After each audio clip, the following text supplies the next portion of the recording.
क्या इबलीस सिर्फ इसलिए मरदूद हुआ कि उसने एक सजदा करने से इनकार कर दिया? अगर मामला सिर्फ एक सजदे का होता तो शायद कहानी सादा होती, मगर अगर मैं आपसे कहूं कि इबलीस का असल गुनाह सजदा ना करना नहीं था, बल्कि एक ऐसी सोच थी जो आज भी इंसानों के दिलों में जिंदा है। एक ऐसी सोच जो इबादत गुजार को भी गिरा सकती है, आलिम को भी गिरा सकती है और बज़ाहिर नेक इंसान को भी अल्लाह से दूर कर सकती है। और अगर ये सोच हमारे अंदर मौजूद हो तो हम इबादत करते हुए भी उसी रास्ते पर चल सकते हैं जिस रास्ते ने इबलीस को मरदूद बना दिया। आज की वीडियो में हम जानेंगे कि इबलीस ने सजदा क्यों नहीं किया, उसके इनकार के पीछे कौन सा रूहानी राज छुपा है, तकब्बुर की हकीकत क्या है और वो कौन सी इबलीसी सोच है जो आज भी इंसान के अंदर जिंदा है। अस्सलामु अलैकुम मोहतरम नाजरीन, आप देख रहे हैं दास्तान उर्दू। अगर आप रूहानियत, मार्फत, औलियाए कराम और इस्लाम की गहरी हिकमतों पर मबनी वीडियोस पसंद करते हैं तो दास्तान उर्दू को सब्सक्राइब कीजिए और वीडियो को आखिर तक जरूर देखिए, क्योंकि आज का मौजू सिर्फ एक किस्सा नहीं बल्कि खुद हमारी जिंदगी से जुड़ा हुआ एक आईना है। चलिए अपने मौजू की तरफ बढ़ते हैं। आऊज़ु बिल्लाहि मिनश शैतानिर रजीम, बिस्मिल्लाहिर्रहमानिर्रहीम। अल्लाह ताला ने जब हजरत आदम अलैहिस्सलाम को पैदा फरमाया तो फरिश्तों को हुक्म दिया कि आदम को सजदा करें। तमाम फरिश्तों ने हुक्म की तामील की, लेकिन इबलीस ने इनकार कर दिया। कुरान करीम हमें बताता है कि उसने कहा कि मैं इससे बेहतर हूँ, मुझे आग से पैदा किया गया और इसे मिट्टी से। ये वो लम्हा था जिसने एक बड़े आबिद को मरदूद बना दिया। यहाँ एक सवाल पैदा होता है, क्या इबलीस अल्लाह को नहीं जानता था? जानता था। क्या वो इबादत गुजार नहीं था? बहुत बड़ा इबादत गुजार था। क्या उसे हुक्म इलाही का इल्म नहीं था? पूरा इल्म था। फिर आखिर ऐसी क्या बात हुई कि वो रहमत से महरूम हो गया? मार्फत का पहला नुक्ता यही है कि इबलीस का मसला नाफरमानी से पहले तकब्बुर था। उसने हुक्म खुदा के सामने अपनी राय को खड़ा कर दिया। उसने ये नहीं देखा कि हुक्म किसने दिया है, उसने ये देखा कि हुक्म किसके बारे में दिया गया है। उसकी निगाह आदम अलैहिस्सलाम की मिट्टी पर रुक गई, वो हुक्म देने वाले रब तक न पहुंच सकी। यही वो मुकाम है जहां बहुत से लोग ठोकर खाते हैं। जब इंसान अपनी अक्ल, अपने इल्म, अपनी इबादत या अपने मुकाम को हक का मेयार समझने लगता है तो खतरा शुरू हो जाता है। इबलीस ने भी यही किया था। उसने कहा मैं बेहतर हूँ। ये दो लफ्ज उसकी तबाही का आगाज बन गए। औलियाए कराम फरमाते हैं कि शैतान का सबसे बड़ा हथियार गुनाह नहीं बल्कि अना है, क्योंकि गुनाह पर इंसान शर्मिंदा हो सकता है लेकिन अना इंसान को अपनी गलती भी दुरुस्त दिखाने लगती है। अब जरा एक और पहलू देखिए।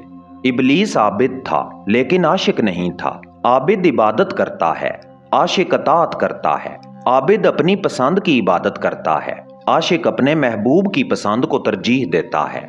इबलीस ने बेशुमार सजदे किए थे, मगर जब वो सजदा आया जो उसकी अना के खिलाफ था तो वो रुक गया। यही असल इम्तिहान था। इसीलिए बाज़ अहले मार्फत फरमाते हैं कि इबलीस सजदों की कमी से नहीं गिरा बल्कि अपनी खुदी के बोझ से गिरा।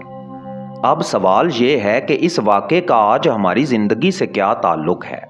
बहुत गहरा ताल्लुक है। जब कोई शख्स ये समझने लगता है कि वो दूसरों से बेहतर है तो इबलीसी सोच जिंदा हो जाती है। जब कोई अपने इल्म पर गुरूर करने लगता है तो इबलीसी सोच जिंदा हो जाती है। जब कोई अपने हसब, नसब, दौलत, इबादत या मुकाम की बुनियाद पर दूसरों को हकीर समझने लगता है तो इबलीसी सोच जिंदा हो जाती है। शैतान आज लोगों के सामने आकर ये नहीं कहता कि मेरी पैरवी करो, वो सिर्फ इंसान के दिल में ये ख्याल डालता है कि तुम दूसरों से बेहतर हो, और यही ख्याल इंसान को तबाही के करीब ले जाता है। हजरत आदम अलैहिस्सलाम से भी लग़ज़िश हुई थी, लेकिन फ़र्क देखिए। आदम अलैहिस्सलाम ने अपनी ख़ता तस्लीम कर ली, इबलीस ने अपनी ख़ता को दुरुस्त साबित करने की कोशिश की। आदम अलैहिस्सलाम ने तौबा की, इबलीस ने तकब्बुर किया। आदम अलैहिस्सलाम को मुआफ़ी मिली, इबलीस पर लानत हुई।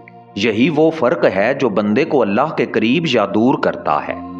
मार्फत की निगाह से देखा जाए तो इबलीस का सबसे बड़ा जुर्म ये था कि उसने अपने आप को देखा और अल्लाह के हुक्म को पीछे कर दिया।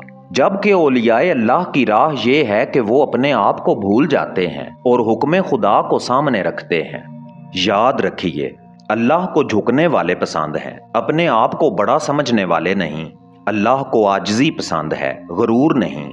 اللہ کو وہ دل پسند ہیں جو ٹوٹ کر اس کی طرف آتے ہیں، وہ دل نہیں جو اپنی بڑائی کے نشے میں مبتلا ہوں۔ اگر آج ہم اپنے دلوں کا جائزہ لیں تو شاید ہمیں بھی کہیں نہ کہیں وہی بیماری نظر آ جائے جس نے ابلیس کو گرا دیا تھا۔ شاید ہم بھی بعض اوقات اپنے علم پر فخر کرتے ہیں، اپنی عبادت پر ناز کرتے ہیں، اپنی رائے کو سب سے بہتر سمجھتے ہیں، اور یہی وہ لمحے ہیں جہاں انسان کو خود احتسابی کی ضرورت ہوتی ہے۔ اسی لیے اصل سوال یہ نہیں کہ ابلیس نے سجدہ کیوں نہیں کیا، اصل سوال یہ ہے کہ آج ہم کس چیز کے سامنے جھک رہے ہیں، اللہ کے حکم کے سامنے یا اپنی انا کے سامنے؟ کیونکہ ابلیس نے صرف ایک مرتبہ انا کو ترجیح دی تھی اور مردود ہو گیا۔ ہمیں نہیں معلوم کہ ہم دن میں کتنی بار اپنی انا کو ترجیح دیتے ہیں۔